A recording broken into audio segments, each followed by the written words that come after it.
Welcome back. You're watching our continuing coverage here from Davos 2025. I'm Shireen Bhan. The big story here is President Trump. This is a Trump Davos, so to speak. In a couple of hours from now, President Trump and the inauguration ceremony will kick off in the U.S. and all eyes on what he's likely to do on day one in office. Joining me now is a man who understands politics as well as the implications of what a Trump 2.0 era could possibly mean for the world. Ian Bremmer, it's great to have you back on CNBC-TV18. Thanks very much for joining us. As I said, it's all about Trump this time around, isn't it? It is, and there are lots of reasons for that.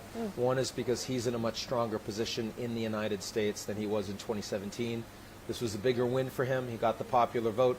He has legitimacy. The Democrats were saying he didn't deserve to win. It was the Russians in 2017. Yeah.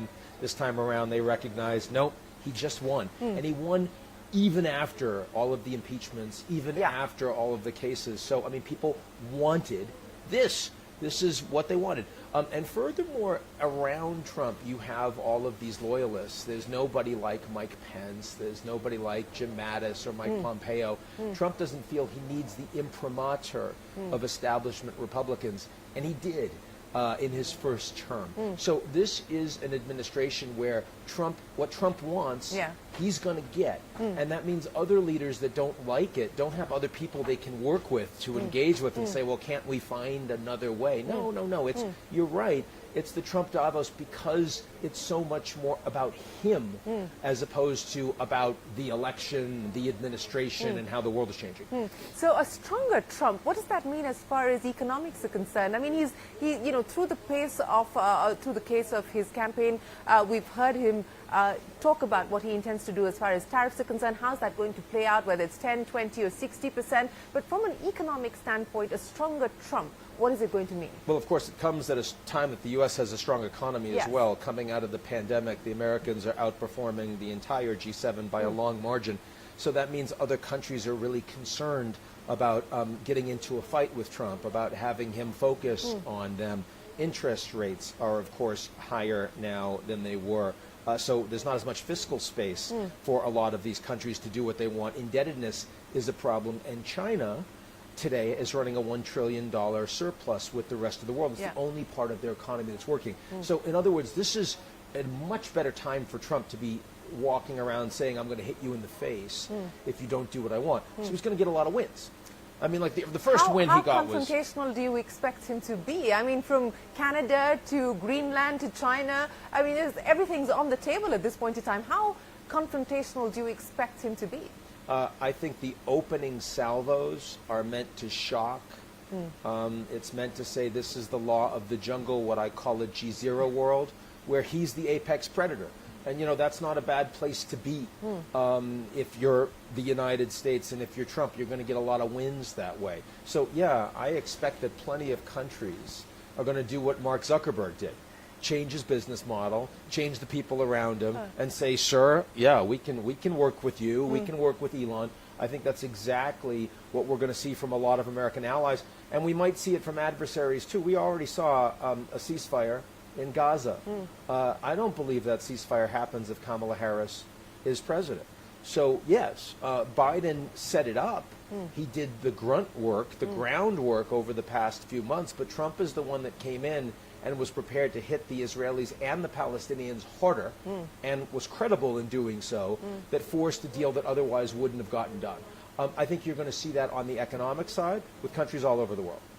Let's talk about the U.S. and China. We had that call between President Trump and Xi Jinping. What did you make of that? I guess it was kind of like two boxers coming out at the beginning of the match and touching gloves. I don't think it shows that they're buddies. I think they're getting ready for a fight. Let's keep in mind that the Secretary of Treasury, the Secretary of Commerce, they're not going to be in their positions until the end of February at the earliest, given confirmation hearings. So right now, the people that have the ear of Trump and the policy-making capacity are in the White House. And those are much more hawkish on tariffs. So I actually expect that in the first weeks, maybe even the first days, maybe we'll see it at Davos, there will be an announcement of initial additional tariffs against China. I think this is going to be a tough environment for the Chinese to navigate.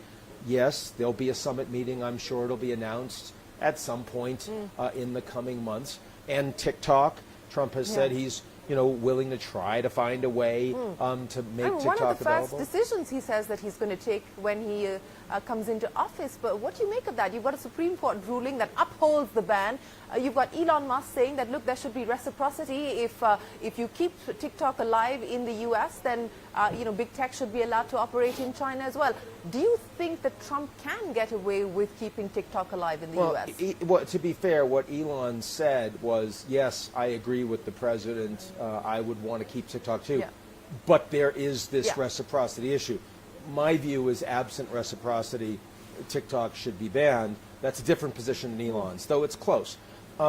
Look, Trump has received a fair amount of campaign support from TikTok investors, Jeff Yass in particular, seven-figure numbers. Once he got that money, he flipped his position. And one thing that has been fairly reliably constant for Trump is that if you give him money, he is willing to provide you political response. And TikTok is a place that originally he was the guy that said we think we should ban TikTok. Yeah. And now he doesn't. So he can change his mind, and he's more likely to change his mind if you pay him, right? And that's true whether you're the Mexicans looking for a trade deal or whether you're TikTok trying to stay alive. But this is the law of the land passed by Congress and upheld by a 9-0 Supreme Court ruling. And so Trump can say, I'd like there to be a 50-50 deal, but that's not the way the law works. And we've already heard that from Tom Cotton, Republican senator. We've heard that from Mike Johnson, Speaker of the House. I'm not sure that what Trump says is what's going to move the needle here. And I think the Chinese are waiting.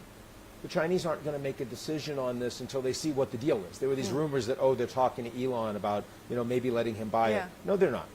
They are waiting to see what the deal is. And if they're going to give anything to the Americans, it's going to be in connection to, more leverage on the overall relationship. Because TikTok's actually not that important for China. It's part of the digital economy. It's not primarily a surveillance mechanism. It's not primarily a propaganda delivery mechanism. It's part of the digital economy in China that is not considered strategically all that important. Yeah. So I don't see Xi Jinping making a decision on TikTok by itself. Not at all. Yeah, well, that's an interesting take there as far as how TikTok could perhaps be leveraged by the Chinese as well. But, we're talking about Elon Musk. Let's talk about Vivek Ramaswamy, because reports seem to suggest that he's out of the Efficiency Commission already, or on his way out of the Efficiency Commission already. Are you surprised by that? Well, I mean, it shows that they're efficient, right? They had 2 co-heads. Now they only have 1. That's 50% efficiency gains, just like that. Haven't even started it. I'm a little surprised. I mean, of course, last time around, there were people that were in and out of the Trump administration, on every week, every month.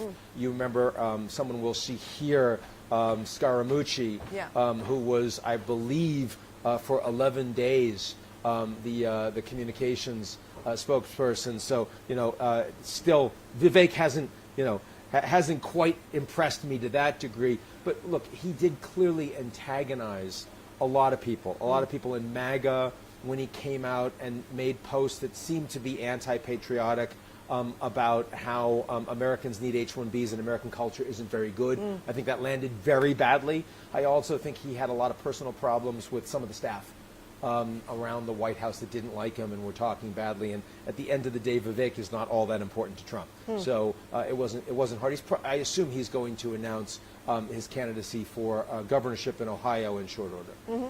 So where does that leave Elon Musk in the Trump era? He's the most powerful man in the United States after Trump. And I think that he's the biggest surprise in terms of the geopolitical order. He's probably the most powerful man in the U.S. military, industrial, technological complex. And that's the most powerful institution in the world. So what Elon says when he attacks the Canadian government or the British government or the German government, which is being done in full view and knowledge and coordination with President Trump, I think that's a really significant challenge for other countries because, they may have conversations, we'd like to ban X, but if you do that, you're actually endangering your entire relationship with the United States. And I worry about that. You know, if we were talking about India, if Narendra Modi were having a meeting with the head of state and brought in Gautam Adani, we would call India a kleptocracy. We would say that's an aberration of the rule of law. We would not find that acceptable.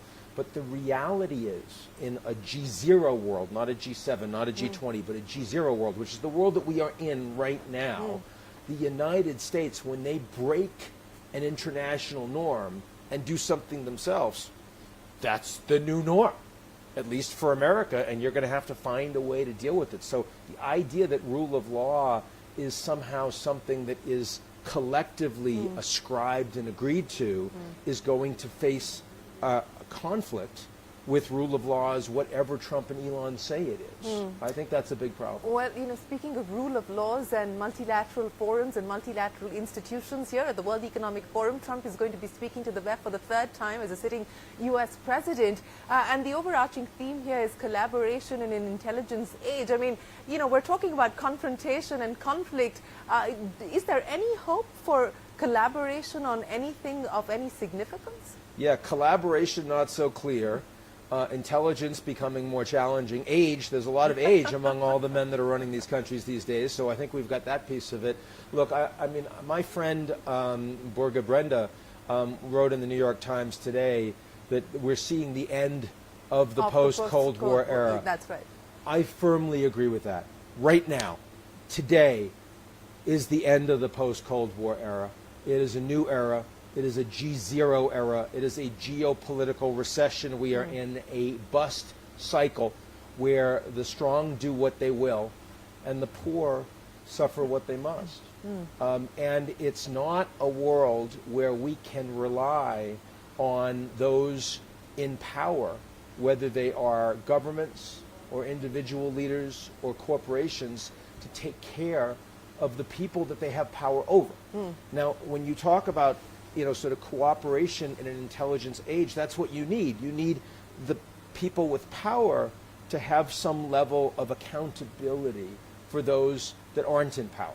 And that's what's breaking right now. We're all on defense, playing geopolitical defense. We're in damage control mode. We're trying to maintain some level of capacity because, right now, this is not a time that you say, oh, well, who's going to empower these underprivileged people? No, no, no. All of the momentum is in the other direction.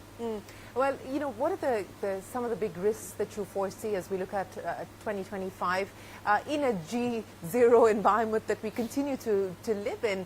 And let's talk about some of the breakthroughs that we've seen. We talked about Israel and Gaza. Do you believe that that's going to be a fragile piece, or do you expect the Middle East to stabilize? I don't think there's that much more that Israel can target of Hamas. I mean, they've hit all the weapons caches, they've taken out all the tunnels, they've taken out all of the operational capability. But of course, the reality is that as long as there are Palestinians in Gaza living the way they are, Hamas is going to have an easy time recruiting. So if Hamas is an army, they're a lot weaker. If Hamas is an idea, they're much stronger, but Israel can't defeat an idea. So I do think that this 42-day agreement, a ceasefire, would not have occurred if Kamala Harris had won the presidency. I think it's because Trump came in and was seen as credible in threatening the Israelis and the Palestinians that we're going to hurt you if you don't actually get this done, because I want to show a win. And Netanyahu was willing to do it, and frankly, Hamas was willing to do it too. That doesn't mean that we're closer to a two-state solution. I don't believe that. It doesn't mean we're closer to an end to the war overall. Well, speaking of wars, Russia and Ukraine, and the role that you believe Donald Trump can perhaps play there. Well, it's not going to be one day, as we learned. He said that a lot during his campaign, 24 hours, he can end the war. And sometimes he exaggerates. I think we've learned that over the past years. This is one of those cases. But he does want the war to be over, and the Ukrainians are saying we recognize that we're going to have to start negotiating. Some of that is because of Trump, and some of that is because they just don't have the people on the ground to keep fighting the way they have. And by the way, neither the Russians. The Russians have suffered 700,000 casualties in this war, which is just a breathtaking number. And the Russians also would like to have some time regroup before they continue. So I think that there is a reasonable chance, more than 50-50, that this year we do see a ceasefire. But a ceasefire is not an end to the war, No. and a ceasefire doesn't suddenly bring NATO and Russia together. NATO will still be arming Ukraine. And I think it's a mistake to believe that Trump is going to sell out to Putin. This is 4 years of a Trump presidency, and he doesn't want Ukraine to be lost on his watch. So he is going to want to ensure that Ukraine can still defend itself in the territory that Russia doesn't occupy. Let's talk about Canada, and of course Trump has threatened Canada as well, but Canada's got its own domestic issues to deal with, including an election. Mike Carney now in the race. What do you make of that? Well, I'm not surprised, of course. He's very popular, central bank governor. He was asked by Trudeau to become Minister of Finance in Trudeau's own administration, but that was before Chrystia Freeland very publicly shot Trudeau in the face and said, I'm out, and she's deputy prime minister. So that was the end of the administration. She's running as well, and she's popular among some on the ground. I think that Carney is the voice of the establishment. He's the person that people that you are interviewing would certainly prefer to see. He was very capable in the UK when he was central bank governor. He was very capable in Canada in that role as well. But still, right now, the odds-on favorite would be the Conservatives to win, Pierre Poilievre, and they've got about a 25-point lead on the Liberals in the hustings. So he has a shot, and she has a shot, but I mean it's very clear that it's going to be an uphill struggle.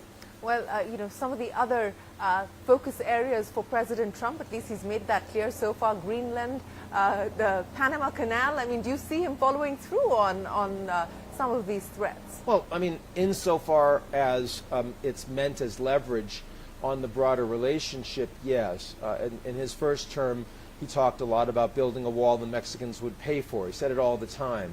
The Mexicans to this day have never paid for a wall, but they were concerned about Trump's focus and his threat, much less powerful Trump back then, and they did put much more effort and money into securing the southern border that brought down illegal immigration numbers, which of course is what Trump was really interested in. So, I mean, insofar as what he wants from the Panama Canal, and insofar as what he wants from Canada and Greenland is not ownership, but he wants leverage, and he wants them to address national security and economic concerns that he has. I suspect that they will move in that direction, yes. Well, Ian, let me get your take on India and where India finds itself in 2025 and what you're going to be watching for. I'm watching most carefully for how India navigates the U.S.-China relationship, because it's going to get worse, and I think India is going to have a harder time. They're trying to stabilize the relationship with China. China is their most important trade partner, but the Americans are going to push India to become much, much more aligned technologically if they want to continue to benefit from American engagement at the highest level. That's really in India's interest, but India wants to balance. It's becoming harder to balance. It's not impossible, but it's becoming harder. So navigating that is the most interesting thing for me. So the headline for 2025? Headline for 2025 is G0 wins. I've been talking about a G0 world for 12 years. Yes. I was hoping I would be wrong. Unfortunately, this is what we've ended up with, and hopefully it won't be with us for too long. But certainly this year, it's going to get worse, not better. Get worse, not better. Geopolitically, yes. Geopolitically. Yeah.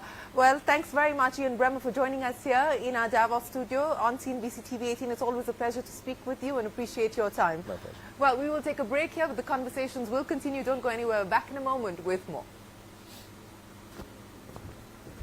All right. Thank you, Ian. Thanks so much.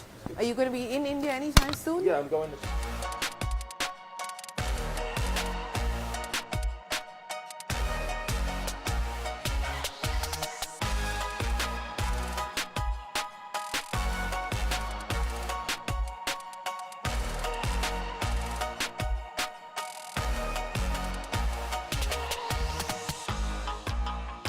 Global growth. What's the outlook?